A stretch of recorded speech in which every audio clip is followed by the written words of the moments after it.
नमस्कार। मैं डॉक्टर प्रतिभा सरोज, प्रवक्ता हिंदी, जिला शिक्षा एवं प्रशिक्षण संस्थान प्रयागराज, आज आप लोगों के सम्मुख डीएलएड चतुर्थ सेमेस्टर के प्रशिक्षुओं के लिए आरंभिक स्तर पर भाषा के पठन लेखन क्षमता का विकास के अंतर्गत पढ़ने का अभ्यास विषय को लेकर उपस्थित हूँ। हम बात करेंगे पढ़ना क्या है। तो जब हम पढ़ने की बात करते हैं तो हमारे मन में एक ही बात आती है कि हमने अक्षर पढ़ लिए, लिपि चिन्हों को पहचान लिया, शब्दों और वाक्यों को पढ़ लिया, तो ये पढ़ना है। लेकिन दरअसल जब हम पढ़ना के बारे में विचार करते हैं तब ये समझ में आता है कि पढ़ना एक ऐसी प्रक्रिया है जो समझ के बिना संभव ही नहीं है। पढ़ने का संबंध केवल अक्षरों के ज्ञान से या लिपि चिन्हों के पहचान भर से ही नहीं होती है।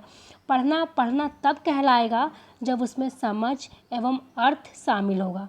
दरअसल पढ़ना हम तभी से शुरू कर देते हैं जब से हम चित्रों को और अपने आसपास की दुनिया को देखना और देखकर उसे समझना शुरू करते हैं, तभी से पढ़ने की प्रक्रिया प्रारंभ हो जाती है। अर्थात हम कह सकते हैं कि पढ़ना क्या है? समझना। पढ़ना समझना है। बिना समझ के पढ़ने की प्रक्रिया अधूरी है। पढ़ना तब तक कि निरर्थक माना जाएगा जब तक कि उसमें समझ निहित नहीं होगी। जैसे मान लीजिए हम एक उदाहरण लेते हैं, उसमें 3 बच्चे हैं और वो कहीं जा रहे हैं, रास्ते में जा रहे हैं, तो रास्ते में एक बोर्ड मिलता है उन बच्चों को, उस पर लिखा रहता है कृपया धीरे चलें, आगे खतरा है। राम और सोहन, ये दोनों बच्चे, राम तो धीरे धीरे पढ़ता है, फिर आगे उसी रास्ते पे बढ़ जाता है जहाँ मतलब दौड़ के जाता है, वहाँ लिखा है धीरे चलना है, लेकिन राम और सोहन दोनों ही यही प्रक्रिया अपनाते हैं और तेज से भाग के चले जाते हैं उस पर आगे सड़क पर। लेकिन मीरा क्या करती है? मीरा उस शब्द को, वाक्य को पढ़ती है और धीरे धीरे चारों तरफ देखती है शांति से और धीरे धीरे उस रास्ते पर चल देती है। मतलब हम कह सकेंगे इसमें कि तीनों ने ही पढ़ा, लेकिन समझा किसने? समझा इसमें सिर्फ मीरा ने, क्योंकि जो व्यक्ति पढ़कर उसका अर्थ निकाल कर अपने व्यवहार में लाए, सही अर्थों में पढ़ना वही माना जाएगा, क्योंकि उसने वहाँ पर समझ कर उस चीज़ को फॉलो किया, अपने जीवन में उसको उतारा, तो ये यहाँ पे पढ़ना है। मीरा ने उसको सही मायनों में पढ़ा। अब हम बात करेंगे प्रवाहपूर्ण पठन और समझते हुए पढ़ने में पारस्परिक संबंध। इन प्रवाहपूर्ण पढ़ना और समझ कर पढ़ने में क्या संबंध है? तो प्रवाहपूर्ण वही पढ़ सकेगा जब वो समझ कर पढ़ रहा है। समझ के बिना पढ़ना है ही नहीं, वह केवल शब्दों का उच्चारण करना भर ही है। असल में पढ़ना उसे कहते हैं जब बच्चा पाठ को समझते हुए पढ़ रहा हो, बिना अटके सामान्य गति से पढ़ना तथा पढ़े हुए अंश का अर्थ ग्रहण करना ही धारा प्रवाह रूप से पढ़ना कहलाता है। और ये पढ़ना 3 तरीके से संभव होता है, एक सटीकता के साथ, गति के साथ और भाव के साथ। जो बच्चा पाठ को समझकर पढ़ता है तो वो बच्चा पढ़ने में विराम चिन्हों का उपयोग करते हुए पढ़ने के भावों को भी व्यक्त करता है। अब प्रभावपूर्ण पढ़ते समय समझने के मुख्यतः 3 स्तर होते हैं। एक होता है तथ्य आधारित समझ, दूसरा अर्थ निर्माण और तीसरा समृद्ध समझ। तथ्य आधारित समझ वो होता है, मान लीजिए कोई बच्चा कहानी पढ़ रहा है और कहानी पढ़ता है और उस कहानी से जुड़े प्रश्न जैसे कब, कौन, कहाँ, कैसे आदि, इन सब से जुड़े प्रश्नों का जवाब वो बच्चा दे ले जाए, तो ये बच्चे की तथ्य आधारित समझ को दर्शाता है। दूसरा है अर्थ निर्माण। इसमें बच्चे पाठ को अपने जीवन से जोड़ते हैं और अपने पूर्व ज्ञान से जोड़ते हुए अनुमान लगाते चलते हैं और पढ़ते हैं, तो यहाँ पे ये अर्थ निर्माण की प्रक्रिया हो गई। समृद्ध समझ क्या होता है? जब पाठक पाठ को पढ़कर उसका विश्लेषण एवं मूल्यांकन करते हैं। मान लीजिए, उदाहरण ले लीजिए, कोई बच्चा कहानी पढ़ रहा है और आप कहानी पढ़ने के बाद वो उस कहानी से जुड़ा कोई भी प्रश्न अगर बच्चे से पूछा जाए कि बच्चे, इस कहानी में तुम्हें सबसे अच्छा पात्र कौन सा लगा, और अगर लगा तो क्यों लगा, तो इसका अगर वो सटीकता से जवाब दे देता है तो हम समझ जाएंगे बच्चे की समृद्ध समझ बन चुकी है। अब बच्चा समृद्ध समझ के हकदार हो गया है। अब प्रभावपूर्ण और समझ का एक उदाहरण और है। जैसे एक गांव वाले के पास एक गाय थी, ये उदाहरण है और ये सेंटेंस है, वाक्य है। अब कमज़ोर पाठक के पठन का नमूना। कमज़ोर पाठक इसको कैसे पढ़ेगा? कमज़ोर पाठक पढ़ेगा, एक गाँव वाल के पास एक गया थी। अब उसी को बेहतर पाठक कैसे पढ़ेगा? एक गाँव वाले के पास एक गाय थी।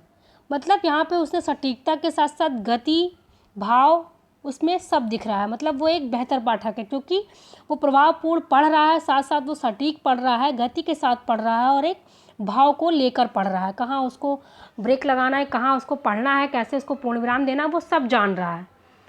अब हम बात करेंगे पठन अभ्यास की। तो पठन अभ्यास दो तरीके से होता है, एक निम्न स्तरीय उपकौशल और दूसरा पढ़ने के विस्तृत अभ्यास की मदद। निम्न स्तरीय कौशल होता है, दरअसल निम्न स्तर के रूप में देखा जाए तो पढ़ना एक ऐसा कौशल नहीं है जो कि पढ़ाया जाना है। मतलब हमको बच्चों को प्रेशर नहीं देना है कि तुमको पढ़ना है, हमको उनमें एक ऐसा कौशल विकसित कर देना है बच्चे में कि बच्चा स्वयं पढ़ने लगे। जैसे एक पुष्प का उदाहरण ले लेते हैं, फूल ले लेते हैं, कि वो फूल को हम लोग खिला नहीं सकते, वो स्वयं खुद विकसित होता है। उसी प्रकार से पढ़ने की प्रक्रिया हमको बच्चे में खुद विकसित करनी होती है। ये शुरुआती तौर पे करना होता है ना, तभी बच्चा पढ़ने की प्रक्रिया को आगे अपने जीवन में बढ़ा सकेगा। और दूसरा क्या है, पढ़ने के विस्तृत अभ्यास की मदद। विस्तृत अर्थ में अगर देखा जाए तो केवल पाठ्य पुस्तकों को पढ़ लेना ही पढ़ना नहीं होता है, बल्कि अपने आसपास बिखरी तमाम लिखित भाषिक सामग्रियों को वो पढ़ पा रहा है कि नहीं, उसको और पढ़ ले रहा है और उसको अपने लायक उसका निहितार्थ समझ पा रहा है कि नहीं। जैसे आगे हम लोगों ने उदाहरण देखा था मीरा का, कि मीरा ने उस निहितार्थ को उसको पढ़ के उसको क्या किया, अपने लायक उसने समझा कि अगर हम मान लो जोर चलेंगे तो इसमें क्या होगा, इसमें मेरा ही नुकसान होगा, हम फिसल सकते हैं, हम गिर सकते हैं। लेकिन मीरा ने ऐसा नहीं किया, क्योंकि उसने उसको समझा और मीरा ने उसको अपने जीवन मतलब उसको निहितार्थ समझा और वास्तविक अर्थों में उसको पढ़ा। तो यहीं पे हम विस्तृत पढ़ने की बात करेंगे। और जो बच्चा जितना ही अधिक पढ़ेगा, जितना ही वो बेहतर पाठक बनेगा, जितना ही ज़्यादा वो पढ़ेगा उतना ही वो बेहतर पाठक बनेगा और उतना ही उसको आनंद भी आएगा। इसलिए हमको बच्चों में पढ़ने के लिए ज़्यादा से ज़्यादा उनको मौके देने चाहिए और उनके पढ़ने की सामग्री को बहुत रोचक बनाना चाहिए। तब हम बात करेंगे अब पठन अभ्यास की सामग्रियों पर, कि कैसे कैसे सामग्री बच्चों में होनी चाहिए कि वो पढ़ने के लिए प्रेरित हो सके और पढ़ने में रुचि उसकी जागृत कर सके एक शिक्षक। तो पठन सामग्री के निम्नलिखित प्रकार हैं। जैसे नंबर एक तो चित्रावली कहानी हो गई। चित्रावली कहानी जैसा नाम से ही आपको लग रहा है कि सिर्फ में चित्र ही होंगे, तो ऐसी किताबों में केवल चित्रों का ही प्रयोग किया जाता है। इन किताबों का प्रयोग तब किया जाता है जब बच्चा पढ़ना नहीं जानता। शुरुआती दौर में जब हम छोटा बच्चा होता है, पढ़ने जानना है या घर पे वो पढ़ना सीख रहा है, तब हम उसको चित्रों वाली किताब देंगे। तो वो क्या करेगा, बच्चों के इससे क्या होगा, मौखिक भाषा का विकास होगा और उनकी समझ को हम विकसित कर सकते हैं। इन पुस्तकों के माध्यम से बच्चे अपनी कल्पना के आधार पर चित्र को जोड़कर कहानी बनाने की कोशिश भी करेंगे। सरल कहानियों की पुस्तकें क्या होती हैं? सरल कहानी की पुस्तकें इस तरह की पुस्तकों में कुछ शब्द या शब्दांश या वाक्य को बार बार प्रयोग किया जाता है। थोड़े बहुत शब्द ले लिए जाते हैं, उन्हीं को बार बार रिपीट किया जाता है। जैसे अंदर, समंदर, इस सब पढ़ने के लिए बच्चों को बार बार जैसे मेहनत नहीं पड़, जो शब्द उनको आ रहे हैं उसी से मिलता जुलता शब्द है, तो वो उस पुस्तक को बहुत आसानी से पढ़ लेगा। स्तरीकृत कहानी की किताबें, अब यहाँ पे स्तर की बात हो रही है। मान लीजिए हर बच्चे को अपने पठन स्तर के अनुसार किताब पढ़ने के लिए मिलनी चाहिए। जैसे अगर कक्षा 5 का बच्चा है और हम उसको कक्षा 1 की किताब दे देंगे तो वो उतने आनंद से उसको नहीं पढ़ेगा, क्योंकि वो पढ़ चुका होगा और उसमें उसको मज़ा नहीं आ गया। या कक्षा 5 का बच्चा है तो उसको कक्षा 8 की किताब दे देंगे तो भी वो उसमें इंटरेस्टेड नहीं होगा। तो हम उनको उनके ही स्तर के हिसाब से बच्चों के स्तर को पहचानेंगे हम, फिर उनको पढ़ने के लिए वो किताब प्रेरित करेंगे कि ये तुम्हारे स्तर की किताब है, तुम इसको पढ़ो।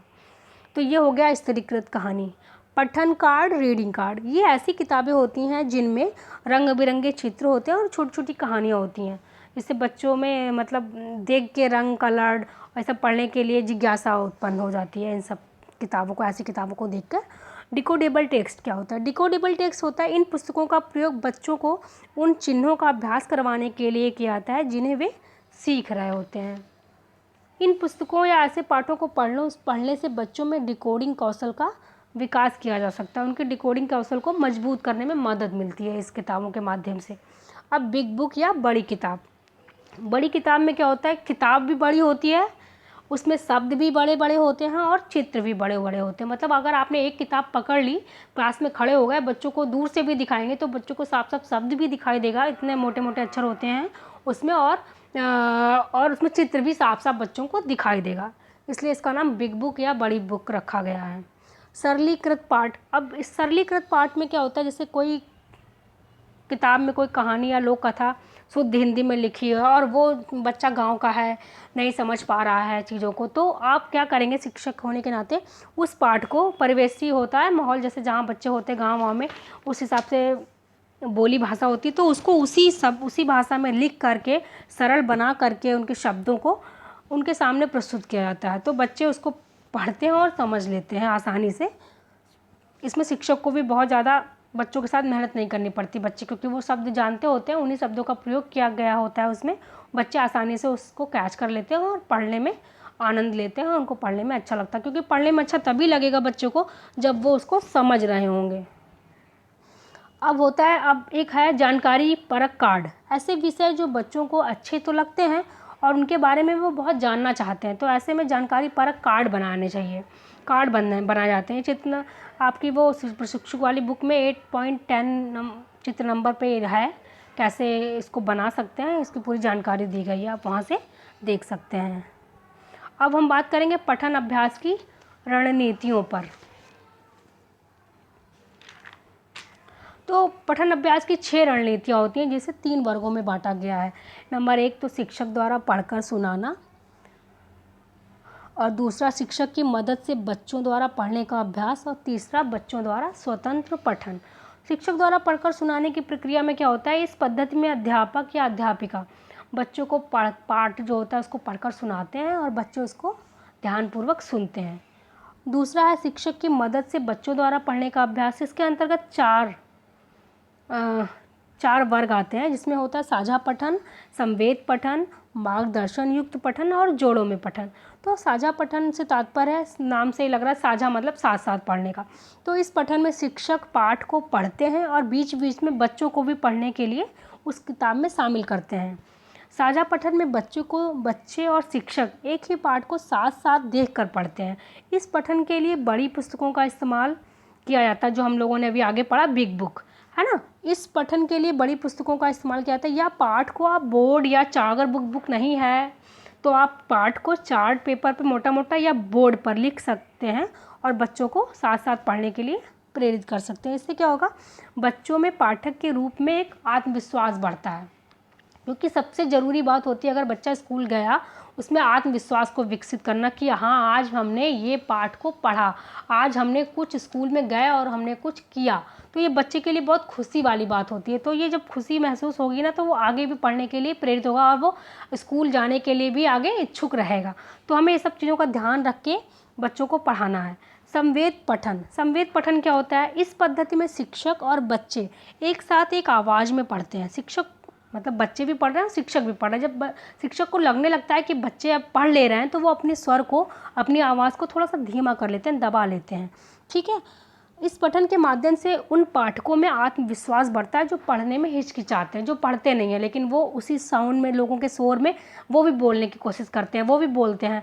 तो उससे बच्चों में वो बच्चा जो मतलब हिचकिचाता है, कमज़ोर नहीं होते, बहुत से बच्चे कमज़ोर नहीं होते, लेकिन वो हिचकिचाते हैं क्लासरूम में पढ़ने से, साथ में सबके, वो सोचते हैं सब मुझे सुनेंगे। तो इसके लिए ये संवेद पठन बहुत ही कारगर साबित होता है।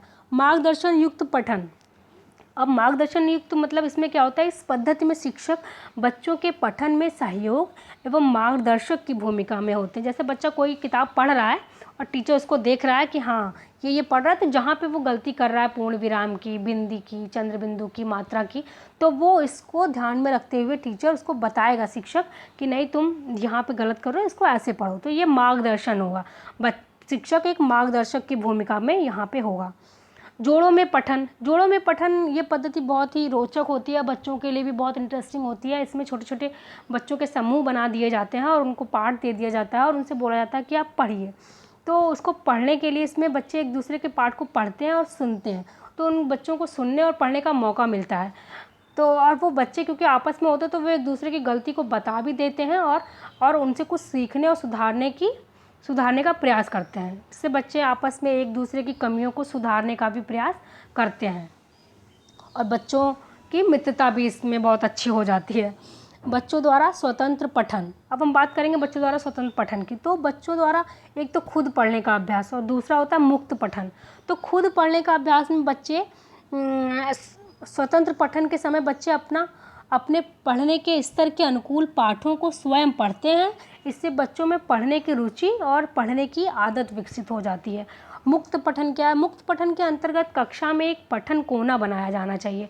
एक ऐसा क्लासरूम होना चाहिए या एक ऐसा कोना होना चाहिए जहाँ पे बच्चों के लिए बहुत सारी ज्ञानवर्धक पुस्तकें और बच्चों की मनपसंद कहानी की किताबें और बहुत सारी बुक्स ऐसी रखें जो ज्ञानवर्धक हो और बच्चों को उसमें रुचि आता हो, पढ़ने में इंटरेस्टेड हो बच्चे, तो ऐसी किताबें वहाँ रखनी चाहिए। और बच्चों को एक दिन में उनको आधा घंटा 1 घंटा दे देना चाहिए कि आप जाइए और अपना मुक्त पढ़िए। कोई कुछ नहीं कहेगा कि आप कौन सी बुक पढ़ रहे हैं, कौन सी नहीं पढ़ रहे हैं। आपको जो अच्छा लगे, जैसे जिसमें रुचि हो वो किताब आप उठाइए और आराम से उसको पढ़िए।